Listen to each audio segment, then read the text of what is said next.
ওম গঙ্গনপতয়ে নমঃ। ওম নমঃ শিবায়। হর হর মহাদেব। নমস্কার বন্ধু, অ্যাস্ট্রোলজি 24x7 ইউটিউব চ্যানেলে আপনাকে আরও একবার স্বাগত। আমি আপনাদের বন্ধু শ্যামল। বন্ধুর সঙ্গে থাকুন, ভালো থাকুন। আমার তরফ থেকে প্রাণ ভরা ভালোবাসা আপনাদের সকলের জন্য রইল। শুরু করব নভেম্বর 2025-এ তুলা রাশির বন্ধুদের ক্ষেত্রে কী ফল প্রাপ্তির সুযোগ থাকছে সে সম্পর্কে বিস্তারিত আলোচনা। একটু দেরি হয়ে গেল আপনাদের ভিডিও দিতে, আসলে অনেকগুলো ভিডিও তো দেওয়া হচ্ছে, তার সাথে এই ভিডিওটা সময় পাওয়া যায়নি, তবুও চেষ্টা করছি আপনাদের। 1 তারিখ তো হয়েই গেল আজকের দিনে। তো চলুন আলোচনা করা যাক। লাইক শেয়ার কমেন্ট অবশ্যই করবেন, আর অবশ্যই চ্যানেলটি সাবস্ক্রাইব করে রাখবেন। চলুন আলোচনা করা যাক। এই গোচরগুলো যেগুলো হতেই যাচ্ছে, গোচরের সাথে সাথে আমি পুরোটাই আলোচনা করে দিচ্ছি। আলাদা করে গোচর নিয়ে বললে অনেকটা সময় লেগে যাবে।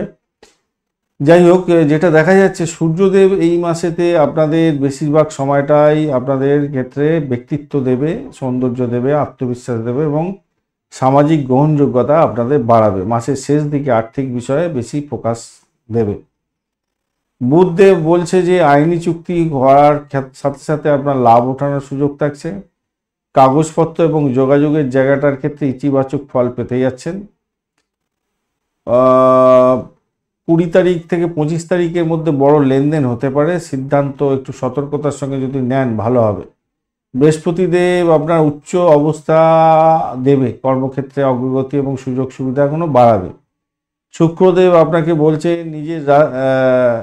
আপনাকে ক্ষমতা দেবে, অনেকটা সৌন্দর্য বৃদ্ধি করাবে, ব্যবসার ক্ষেত্রে ভালো ফল দেবে এবং কোনো সাফল্য এনে দিতে যাচ্ছে।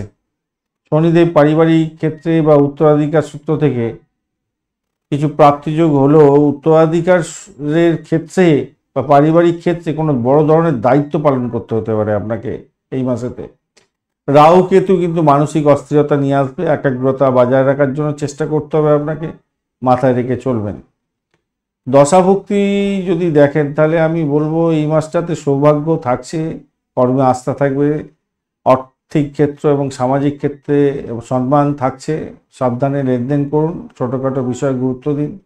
স্বাস্থ্য মোটামুটি ঠিকঠাক থাকবে, তবে পেটের গণ্ডগোল আর ত্বকের যদি সমস্যা থাকে তাহলে আপনার তো সমস্যা হবে। আর মাসের মাঝামাঝি সময় কিছুটা মানসিক বিভ্রান্তি বা মানসিক চাপ, দুশ্চিন্তা একটু আসতে পারে মাঝামাঝি সময়। আর শিক্ষার ক্ষেত্রটা মোটামুটি, পড়াশোনার ক্ষেত্রটা খারাপ নয়। উচ্চশিক্ষা ভালো, কম্পিটিটিভ এক্সামের ক্ষেত্রে ভালো, আইনি আইন শাস্ত্র নিয়ে যারা পড়াশোনা করছেন ভালো। সামগ্রিকভাবে শিক্ষার ক্ষেত্রটা খারাপ নয়। অর্থের জায়গাটা সমৃদ্ধি বৃদ্ধি হতে যাচ্ছে, আগেই আলোচনা করছি। আর্থিক জায়গাটাও খারাপ নয়, নতুন ইনকামের পথ হবে। 20 থেকে 24 তারিখ আয় বৃদ্ধির ভীষণ ভালো সুযোগ থাকছে। চাকরির জায়গাটা নতুন দায়িত্ব পালন এবং উন্নতির যোগ এগুলো থাকবে। পদোন্নতি যদি আটকে থাকে সেটা প্রোগ্রেসিভ জায়গা হতে যাচ্ছে। সহকর্মী যারা আছে, যারা ঊর্ধ্বতন কর্তৃপক্ষ, তাদের সঙ্গে সম্পর্ক ভালো রাখার চেষ্টা করতে হবে এই মাসটাতে। ব্যবসা বাণিজ্যের ক্ষেত্রটা সাফল্য আছে, বড় ধরনের ডিলও আসতে পারে। লেনদেনের ক্ষেত্রে জটিলতা এড়িয়ে নিয়ম মাফিক কাজকর্মগুলো এগোলে ভালো হবে। সম্পর্কের ক্ষেত্রে, প্রেমের ক্ষেত্র বিশেষ করে মান অভিমান অহংকার দূরে রাখুন এই মাসটাতে। অবিবাহিত বন্ধুদের ক্ষেত্রে মোটের উপরে সম্পর্ক নতুন হতে যাচ্ছে, খারাপ না। দাম্পত্য জীবনের ক্ষেত্রে ইতিবাচক জায়গা থাকবে। ছোটোখাটো ভুল বোঝাবুঝি হলেও সেগুলো ধর্তব্যের মধ্যে থাকবে না। ভ্রমণের জায়গাটায় আজকের দিনে আনন্দ, এই মাসটাতে ভ্রমণের জায়গাটা মাসের মাঝামাঝি সময়টা একটু সতর্ক থাকবে। মাঝামাঝি সময়টা ঠিক নয়। সন্তানের জায়গাটায় আপনাদের সাফল্য আছে, পড়াশোনার ক্ষেত্রে ভালো উদ্যম নিয়ে চলুন, ভালো করে ভালো হবে। এই মাসেতে 2, 5, 8, 15, 18, 23 এবং 28 তারিখ আপনাদের ক্ষেত্রে অত্যন্ত ভালো। অশুভ দিনগুলো হচ্ছে আপনাদের 9 তারিখ সতর্ক থাকবেন ভীষণভাবে। এছাড়া 12 তারিখ, 20, 24, 30 এগুলো খরচা বেড়ে যেতে পারে, স্বাস্থ্য সমস্যা হতে পারে। তো এই মাসটাতে আপনারা গণেশজিকে অবশ্যই স্মরণ করবেন। গণের মন্ত্র প্রত্যেক দিন জপ করবেন, সূর্য মন্ত্র জপ করবেন, ভালো হবে। বাদামি রঙের পোশাক আপনাদের ক্ষেত্রে কার্যকরী ভূমিকা পালন করবে। ধূসর রঙের পোশাক কার্যকরী ভূমিকা পালন করবে। যদি নক্ষত্রের দিকতে দেখা যায় তাহলে চিত্রা নক্ষত্রের বন্ধুদের ক্ষেত্রে সৃজনশীলতার ক্ষেত্রে অগ্রগতি, আয় বৃদ্ধি এবং সম্পর্ক শুভ হবে। সাথী নক্ষত্রের বন্ধুদের ক্ষেত্রে উদ্যোগে সাফল্য আসবে, আইনি ব্যবসার ক্ষেত্রে ভালো হবে এবং ব্যবসা বাণিজ্য যারা কাজ চালাচ্ছেন তাদের ক্ষেত্রে ভালো হতে যাচ্ছে। আর বিশাখা নক্ষত্রের বন্ধুদের ক্ষেত্রে পারিবারিক দায়িত্ব পালন করতে হতে পারে অনেকটা বেশি, কর্মক্ষেত্রের দায়িত্ব অনেকটা বেড়ে যাবে বলে মনে করছি।